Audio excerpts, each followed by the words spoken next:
If you listen carefully, you can almost hear the voices of yesterday's space travelers echoing across time. They mingle with the sound of the surf breaking on the secluded beach at NASA's Kennedy Space Center in Florida. This salty air has been filled with laughter, whispers, and even tears of the men and women who've passed through this shore's humble beach cottage before soaring off into the vastness of space. This is sacred sand out here. It really is. It's where people have made those final goodbyes, and they were final. But we know it. I mean, there's nobody, no spouse, no astronaut walks that sand that doesn't know there's a possibility that this is forever.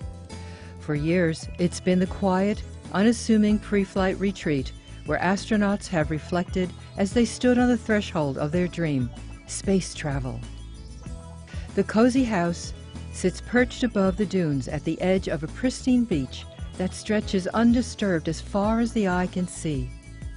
Its nearest neighbors are launch complexes. Not all our time is totally full getting briefings or preparing to go fly.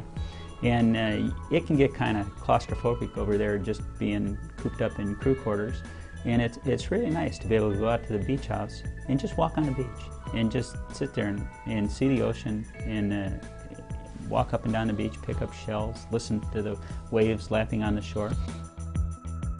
Before the first mission, to sit out here and look at the sky and say, I'm next. I'm next. It's going to happen. I am going to go into space.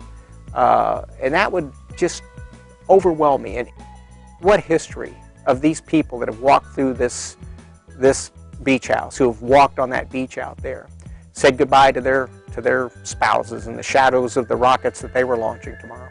I felt totally overwhelmed by that reality, that I was now part of it, that I was walking the beach and saying goodbye in the shadow of the rocket that I was going to be riding tomorrow. Expanses of sea and sky make it a fitting place for astronauts and their loved ones. To me, the most special time at the beach house is when you can go out there with your family. There's one barbecue thing where you can bring out guests, and my parents got to come out, and the beach house has been there forever, and that history that stretches out for so long, and to share that and let my family meet the other crew members in a more casual setting. It's nice to have that really quiet time to be with your family and share that history and culture with them so they feel a little bit more connected to all that's going on. I looked for perfect little seashells. I got 4 of them, one for each of my children and one for my wife. And I wrote a little message to each of them inside the shell. And I said, here, you hold this, and give one to each of the kids, and you hold on to this when I'm launching. And you know, that's a little something to me with you during that time that I'm launching into space. And somewhere I think they've all still got their seashells.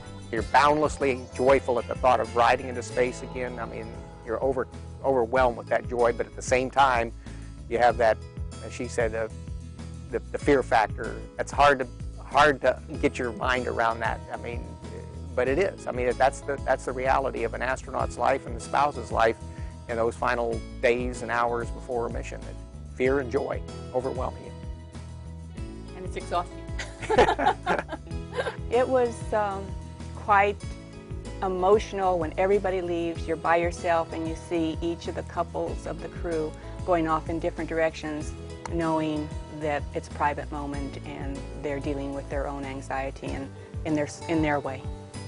Structurally, the 2-story wood frame and concrete block house never really outgrew its humble early 1960s beginnings as part of the oceanfront Neptune Beach subdivision.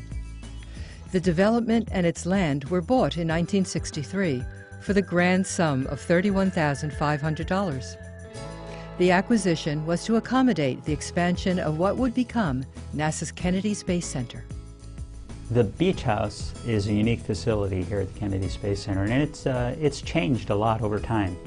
Of course, it was originally a home that somebody was living in when the Kennedy Space Center was built, and when eminent domain took over all the property down here to build our spaceport, the beach house was there and became ours. The cottage was somehow spared the fate of the nearby residences and a store and gas station. I don't know who the far-thinking person was that preserved this house from destruction. There were other houses here when this was private property. but thank you for doing it. I'm sure they could not have imagined how this would be part of space history, manned spaceflight history. Now, just as in the past, the little house by the sea stands ready to welcome the final shuttle crews and their families. Once again, the traditional pre-flight barbecues will give way to quiet walks on the beach as they add the final shuttle era chapters to this little-known corner of space history.